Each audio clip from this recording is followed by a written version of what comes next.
Assalamualaikum warahmatullahi wabarakatuh. So seperti yang dijanjikan, I'll make a video on paper 2 Spmrsm 2019. Tapi saya tak bincang semualah. Saya bincang yang mana yang saya ada soalan yang saya nak bincang dalam kelas, ada soalan yang saya rasa saya boleh bincang in just a video. Okay, so kita tengoklah, maybe sampai soalan 6 jika kita bincang. 7 and 8 maybe I'll do it in class. We'll see. Okay. Alright. So, paper 2, section 8. Okay. So, this is the first question. Dia tanya, diagram 1 shows a current carrying rod in a magnetic field. Okay. So, kita ada current in and current out, which means this one is motor. Okay. Kita ada sama ada motor generator je lah. So, this one is electromagnetism punya soalan. Complete the following sentences by ticking right for the correct answer.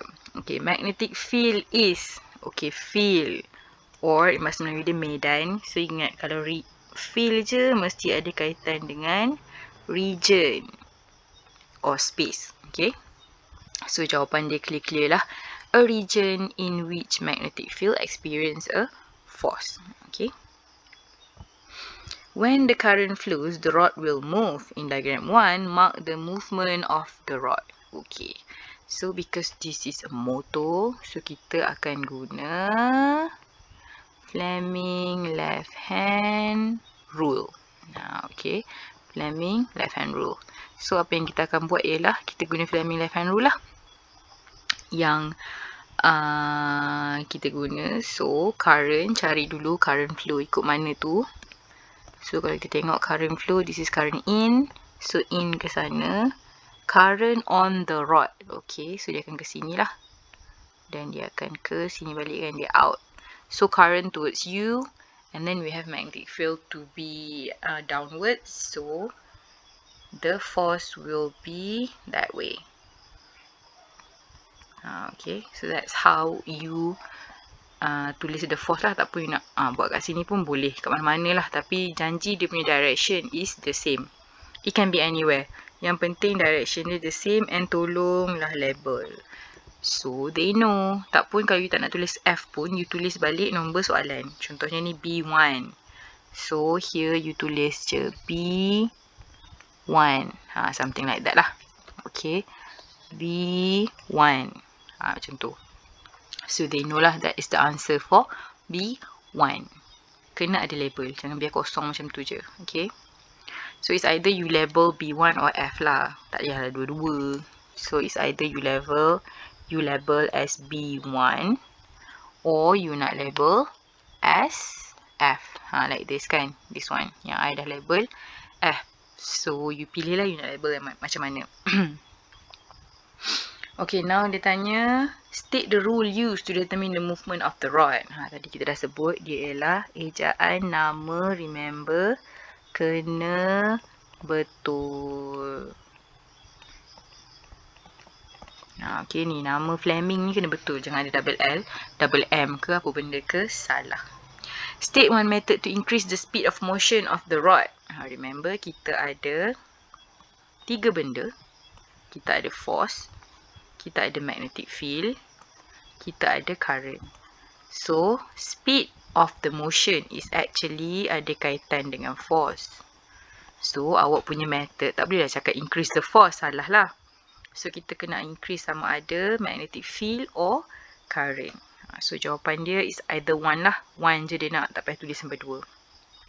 So, increase the magnitude of current or increase the strength of magnetic field. Okay, the strength of magnet pun boleh.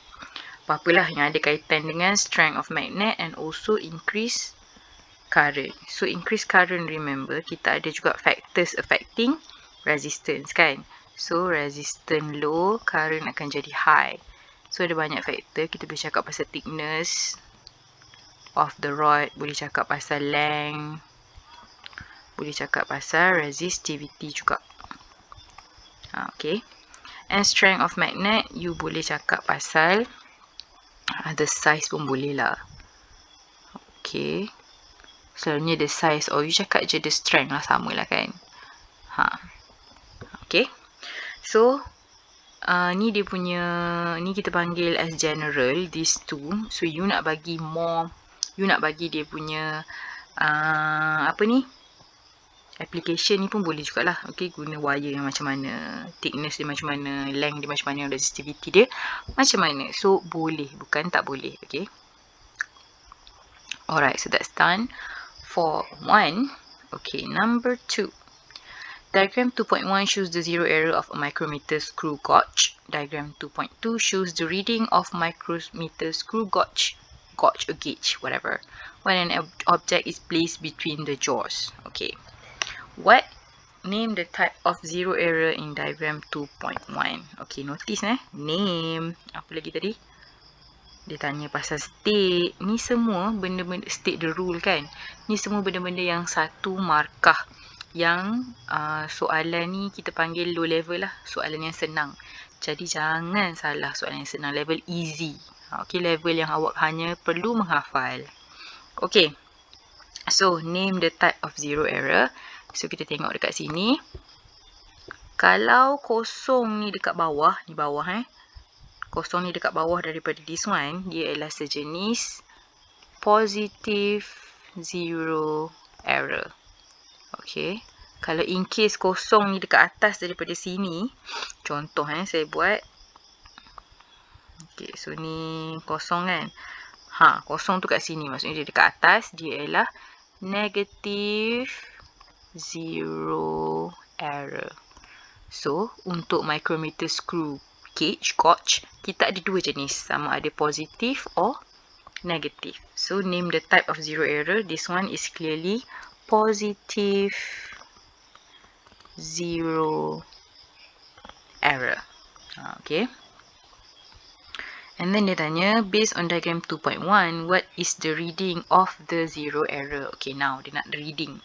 Reading, remember, kita kena ambil dekat sini lah reading dia. Kita tengok kat mana yang dia mat with the timbal scale, mat with the main scale. So, yang matnya dekat 0.01. Okay. Because kita punya zero error is a positive zero error, so wajib awak tulis the positive sign. Okay, sebabnya kalau tak tulis dia positif ni, bahaya. Okay, dia risky. So, better tulis positive zero error, kena tulis kat depan tu positif. Jangan tak tulis. Negatif pun kita tulis, positif pun kita tulis. And one more thing, jangan lupa unit.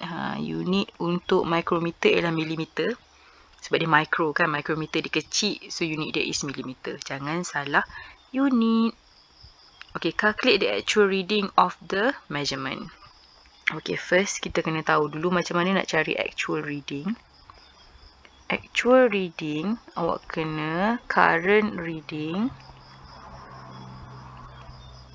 minus zero error. Ni formula dia. Okay, untuk cari actual reading. What is current reading? Current reading ialah this one. Yang dekat diagram 2.2 ni current reading lah. Okay, so now this is 3. Ni 0.5 0.5. So, 4.5. Tengok kat mana timbal ni berhenti. And then kita cari dia orang punya yang selari macam tu. So, it should be 36. So, plus 0.36. Okay. This one is 0. This one, the smallest is 0.1 millimeter. So, yang ni semua 0 lah. 0.4, 0.35. Okay. So, now 4.86. This is millimeter. Semua millimeter. Okay, so 4.86 is the current reading. So, equals to, tulislah kat sini cara nak kira current reading, kiralah kat sini. Okay, I mean, this calculation, kira dekat bawah tadi. Okay, kat sini lah. So dia akan jadi 4.5 plus 0.36 minus kita punya zero error. So positif 0.01. Masukkan sekali dia punya simbol, positif ke negatif ke, and then you kira macam biasalah. So jawapan dia akan jadi 5 mm. Okay. So that is the answer. And again, unit jangan lupa. So markah dia kat mana sebenarnya? Okay, markah dia you akan dapat, this one is 1 mark for the jalan kerja, and another one should be for the correct answer with correct unit. Okay, ni dia punya syarat dia untuk dapat full mark for the final answer. Okay, why is the rotation of the ratchet is stopped when the first click sound is heard? Okay, untuk micrometer screw gauge ni, untuk micrometer screw gauge ni, dia punya function, dia sebenarnya function of the ratchet lah dia tanya ni, okay. Kita tahu function of the ratchet tu to avoid extra pressure. So jawapan dia samalah, to prevent excessive ataupun extra pressure to the object. Kita tak nak squeeze the object too much. Bila you squeeze the object too much, you sebenarnya tidak mengira the real diameter. Kalau kita gunakan, kalau nak kira diameter lah, sebab selalunya MSG ni ataupun micrometer screw gauge ni digunakan untuk bukan untuk kira diameter of something. So kita tak nak this extra pressure or excessive pressure, because kalau you ada excessive pressure, maksudnya you akan tekan that one too much. You squeeze too much, maksudnya kita tak mengira diameter sebenar. Okay. Ratchet yang dekat bawah tu tak ada pula kat sini, tak apa, nanti kita tengok masa kita datang sekolah, saya akan tunjuk ratchet yang mana satu. Okay, number 3. Diagram 3 shows a drone of mass 550 gram. Energy is needed to fly the drone, of course. What is the meaning of the energy? Easy. Ability to do work. Ni memang dia punya general meaning. Energy, awak tak boleh guna formula. Sebab energy is too many. Formula dia terlalu banyak. Kita ada electrical energy, kita ada heat energy, kita ada kinetic energy. So you cannot use any of the energy. So wajib guna perkataan. This perkataan lah, ability to do work. This drone flies up to height of 20 meter. State the change of energy involved. Okay.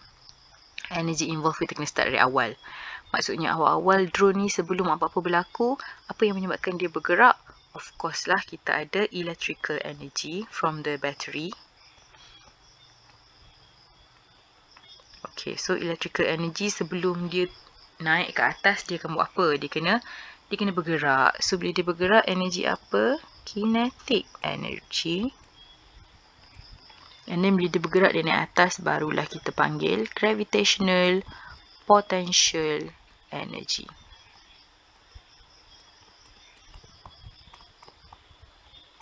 Okay. So energy change, dia kena start daripada awal. Awak tak boleh tiba-tiba nak lompat kinetic to gravitational potential energy. Cannot. Sebabnya kinetic ni datang daripada mana? Mestilah ada something yang kita change from one energy to another, which is electrical energy lah. Sebab kita guna battery on the drone. Calculate the work done by the drone. Okay, so work done kita tahu W equals to F times D. D is distance, F is just force lah. Okay, untuk this one, force dia datang daripada mana? Force dia nak angkat benda ni datang daripada weight lah. Okay, ni weight dia kan. So dia nak kena, this is the force, the weight. So W, this is work. Work is different. Ataupun E lah, kita guna E kan, kau pening pula. Work is energy kan. So energy equals to 0. Remember to change it to kilogram first. Times 9.81 ms negative 1, because this is the weight, the gravity. And then times 20 meter. So you're gonna get the value to be, sekejap, saya dah kira dah. What is the value? 107.91. 107.91 Joule. Okay, so nak guna Joule, mass kena in kilogram, height kena in meter, acceleration kena, gravity kena in meter per second. Then you will get Joule. Okay, calculate the efficiency of the drone if the energy supply is 200 Joule. Okay, so now we know that efficiency equal to energy out over energy in darab 100. What is energy out? Energy out is energy work done ni lah. This is the energy out. Energy in is this one, energy supply. Okay. So, energy out dia 107.91 divided by 200 times 100. So, efficiency should be in percentage. We will get 53.96%. Or you can just write 54 lah. Sebab yang ni kalau you bundar memang akan jadi 54 kan, dah dekat dah boleh. Tapi kalau nak selamat, leave it like this. 53.96%. 96 or 995, something like that lah. Tapi macam tu lah value dia. Okay, biar je macam tu. Okay, so 2 marks where, of course lah datang daripada jalan kerja 1. Correct. Final answer with correct unit. Okay. 4. Diagram 4 shows a fire truck on its way to extinguish a fire. When the siren of the truck is when the siren of the fire truck is switched on, the driver of car A can hear the siren clearly. So car A kat sini dia dengar siren. So what happened? Name the wave phenomena involved in diagram 4. Okay, kita ada obstacle. This is what we call as obstacle lah. The tall building is the obstacle. So, kita tahu this fire truck akan macam tu kan dia punya wave. So, this phenomena we call as diffraction of, okay, awak tak boleh tulis diffraction of wave sahaja. This one, we're talking about sound wave. So, awak kena tulis the type of the wave. Diffraction of sound wave. And jangan malas. Kadang-kadang kau tinggal diffraction je. Bahaya. Selalunya untuk wave fenomena dia nak nama penuh. Diffraction of wave apa? Light ke? Water ke? Sound ke? So, tulis bagi penuh. Full answer. Okay, jangan kau tinggal diffraction je. Penuhkan dia. Okay, complete the wave pattern. Saya dah lukis sebenarnya wave pattern ni, tapi saya lukis sekali lagi. Okay, untuk wave pattern. Remember, diffraction yang berubah hanyalah direction of propagation. So, dia punya wavelength, dia punya frequency, semua sama je. Okay. Same. So, bila awak lukis, awak nampak ni wavelength dia. Make sure awak lukis dia punya jarak tu lebih kurang. Macam tu lah, lebih kurang. Nampaklah macam lebih kurang. Okay. Kau jangan nampak macam tu tak boleh lah. Okay, nampak yang lebih kurang. Tak adalah kena ukur pun. Tapi kalau nampak lebih kurang ni, dia bagilah markah. Okay. That's how you draw. Okay, bolehlah banyak tu. Lepas tu, lukis sekali dia punya direction of propagation. Okay, dapatlah solid 2 marks. Direction of propagation, pattern dan juga sebenarnya dia tengok wavelength. Okay, explain why driver A can hear the siren clearly. Kita tahu sebab diffraction, tapi awak tak boleh selalu tulis because diffraction happen. No. Dia nak awak explain sebab dia dah tanya wave phenomena kat atas ni. So, jangan sesekali guna perkataan because of diffraction. You're not gonna get a marks for that. So, kita kena bagi tahu sebenarnya diffraction tu obvious ke tak. Kalau dia obvious, kenapa? So, kalau dia boleh dengar, maksudnya diffraction tu obvious lah. So, untuk buat diffraction obvious, remember kita ada 2 factor. Sama ada lambda or size of slit. Tapi untuk this one, size of slit tak make sense lah. Okay, so yang make sense ni kat sini ialah kita kena cakap pasal the lambda or the wavelength. So, your answer should be wavelength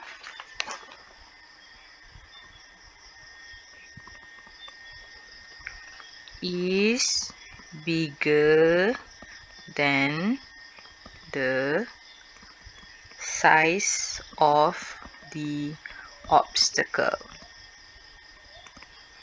Okay, size of the obstacle. So wavelength dia lagi bigger. So bila wavelength lagi bigger, apa yang berlaku is the wave spread out more. Or awak boleh kata diffraction is more obvious. Ni 2 point yang dia nak. Okay. Satu, kita cakap pasal dia punya wavelength, which is bigger. Sebab bila wavelength bigger, diffraction pattern pun akan lebih obvious. Remember? So, bila wavelength kita bigger, wave kita akan spread out more. Ni dia akan spread out lagi merata lah maksudnya. That's what it means. Sebab itulah orang-orang yang dekat belakang-belakang ni pun boleh dengar. Okay. Or you can say diffraction is more obvious. Tapi tak boleh tinggal diffraction je. Awak boleh kata diffraction occur. Diffraction ada dua. More obvious or less obvious. More obvious akan menyebabkan kita dengar lebih clear. Kita boleh nampak benda. Kita boleh apa lagi. Dia yang lebih. Macam mana the effect is more clear lah. So kena bagi tahu diffraction is more obvious. Okay. Or the wave spread out more, samalah. If the frequency of the sound wave from a siren is 1,500 Hz and the speed of the sound is 340 meter per second, calculate the wavelength of the sound. Okay, this one is easy. Just use V equals to F lambda.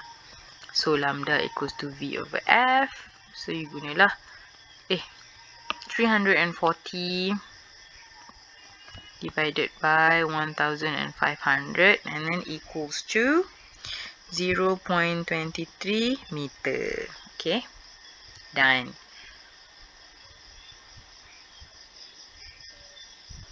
Okay, 5. Diagram 5.1 shows scenery at Pantai Chenang, located in Kedah. Diagram 5.2 shows scenery from the top of Gunung Jerai. Okay, satu dekat gunung, satu dekat pantai. So, when you dapat soalan macam ni, apa yang you patut buat ialah highlight. Satu kat pantai, satu kat top of Gunung Jerai. And which diagram as well. Okay, what is the meaning of atmospheric pressure? Okay, again, meaning sama je lah kan. Pressure exerted by who? By the weight of the atmospheric pressure. Okay, sekejap. Pressure exerted by the weight of atmosphere.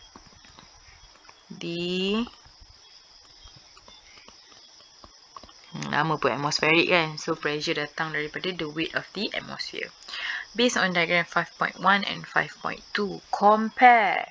Dia suruh compare apa? Compare altitude, ketinggian. Clear lah 5.2 lagi tinggi kan. Sebab kalau you tak nak buat macam ni pun, you pun tulis kat sini. Top of Gunung Jerai. Pantai. Okay, so the altitude of diagram, you tulis penuh lah The altitude of diagram 5.2 is more than diagram 5.1.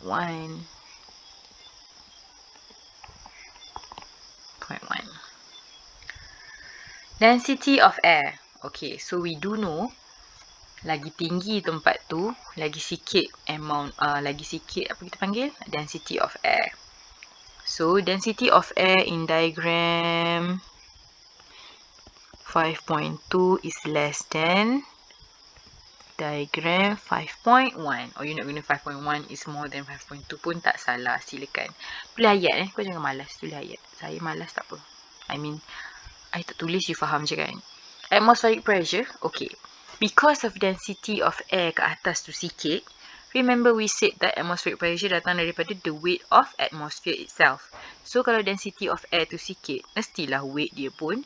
Kalau density sikit, mestilah weight dia pun sikit. So of course lah 5.2 yang dekat top of the mountain tu yang having a very very little air, atmospheric pressure dia akan jadi kurang. Okay. Less than diagram 5.1. Okay, nasihat saya. Kalau nak senang tengok relationship, make sure dekat depan ni kalau kau guna diagram 5.2, semua yang kat depan kau guna je diagram 5.2. So that nanti senang nak tengok relationship. Okay, what did I mean? Apa maksud saya? So, kita tengok kat sini. Based on your answer in 5B, so 5B ada 3. Altitude, density dengan atmospheric pressure. So, dia tanya, relate the density dengan altitude. Okay. You tengok Diagram 5.2, altitude dia more. Tapi density dia less. So, dia punya relationship ialah the higher the altitude, the less the density. Okay. So, kalau dua-dua more, barulah kita buat the more. But because of satu more, satu less. So, the higher the altitude, the less the density of air. Okay, easy kalau you letak skala 5.2 kat depan, semua 5.2 dekat depan. So, easy for you to tengok dia punya relationship sebenarnya. Okay, state relationship between altitude. Now, dia nak altitude dengan atmospheric pressure. Okay, so kita dah ada altitude kat atas ni. More, tapi atmospheric pressure dia less. So, ayat dia samalah. The higher the altitude, the less the atmospheric pressure. So, kalau you guna 5.1, terbaliklah. Kalau you guna 5.1, kat sini less kan. Tapi dekat sini akan jadi more. So, the less the altitude, the greater the atmospheric pressure. Macam tu je lah. Terbalik macam tu je. That's how you jawab soalan, tackle soalan relationship based on comparison dekat atas. Why is the temperature at the top of the mountain lower than the sea level? Okay, so tadi saya dah kata first kena cakap pasal altitude dan juga density. So, the higher the altitude, the less the atmospheric pressure sebenarnya.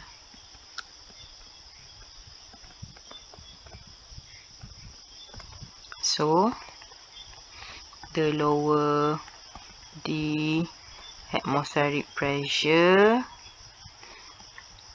the lower the temperature.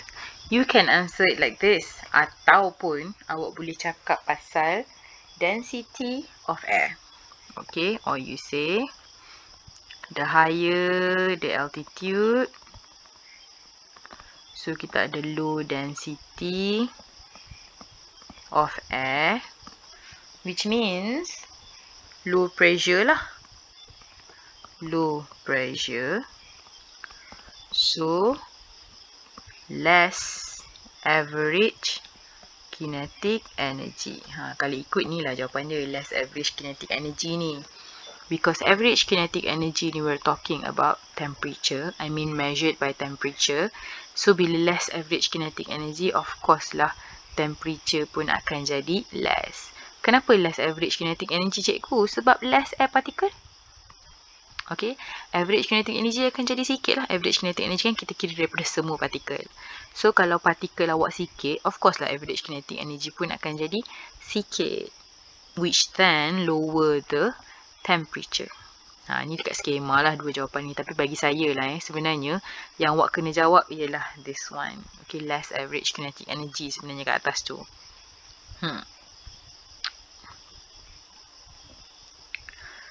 Okay, so number 6. Diagram 6.1 and diagram 6.2 shows the deflection of different radioactive emission in an electric field connected to an extra high tension of 3000 volt. Okay. Maksudnya, dua-dua dikonekkan dengan extra high tension 3000 volt. Kalau tak sama, dia akan bagi tahu. Diagram 6.1 connect to berapa volt. 6.2 connect to berapa volt. Tapi sebab dia kata diagram 6.1 and diagram 6.2 connected to an extra high tension of 3000 volt. So which means, dua-dua ni di-connect dengan 3000 volt. Okay. So dia tanya what's the meaning of radioactivity. Okay, radioactivity of course lah. Apa tu? Spontaneous, bla bla bla. Yang tu tengok meaning lah. Okay, meaning. Tengok meaning punya jawapan. Nanti saya bagi jawapan, saya nak tulis panjang. Okay, the spontaneous, apa dia, splitting, bla bla bla. Macam-macam tu lah. Okay. So, based on diagram 6.1 and 6.2, compare again. Compare the strength of electric field.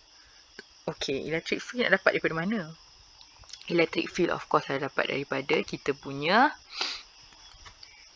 voltage. Voltage sama means electric field pun, strength of electric field pun sama. So jawapan dia equal. 6.1 equal to 6.2. Tulis elok-elok Compare the type of charge of the radioactive emission. Okay, radioactive emission ni lah. Ni, anak panah ni. Dia tunjuk pergerakan that particle. So, yang mana yang pergi ke arah negatif? Of course lah positif kan. Yang pergi ke arah positif is negative. So, we know that our radioactive sources diagram 6.1 is positive and 6.2 is negative. Jadinya, dia tulislah. Radioactive emission in diagram 6.1 is positive charge, while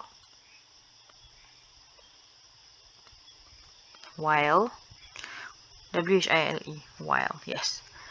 Radioactive emission in diagram 6.2 is negatively charged. Okay, that's how you answer soalan yang ada kaitan dengan charge, positive or negative. Compare the size of deflection of the radioactive emission. Okay, size of deflection. Kita kena tengok yang mana yang deflect more, yang mana yang lebih bend. So, yang lebih bend of course lah yang ni. Ni dia macam bend dia tak bending sangat kan. Ini lebih bend. So, kita boleh kata 6.1 dia punya size dia bigger lah. 6.2 bigger than 6.1. Dia punya size of deflection. Compare the mass of the radioactive emission. So, kita tahu positive is more than negative. Dia punya mass. So, kita boleh kata 6.1 more than 6.2. Okay. Ni kan. 6.1 dia punya tu kecil. 6.2 dia punya tu besar. Okay. Again. Tadi saya dah kata kat sini kita nak buat 6.2 dulu ke 6.1 dulu. So, I'm sorry kita change. Kita kena guna yang sama. So, senang. 6.1 less than 6.2. Okay. Semua guna 6.1 kat depan. So, senang nak relate. Relate the mass of the radioactive emission to its size of deflection. So, kita tengok. Mass 6.1 dia lagi berat. Tapi deflection dia lagi kecil.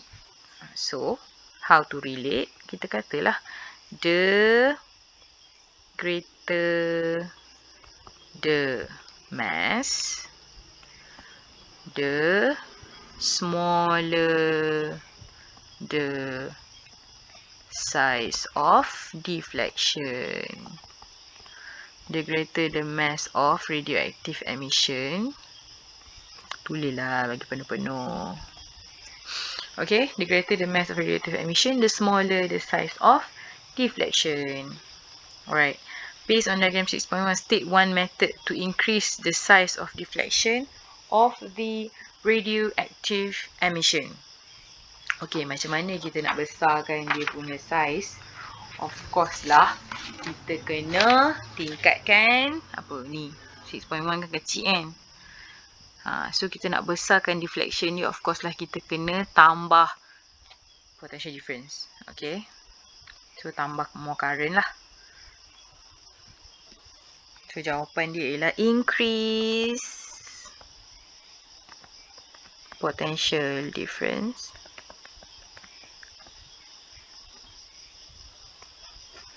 okay, tak pun awak boleh kata decrease the distance between the plate.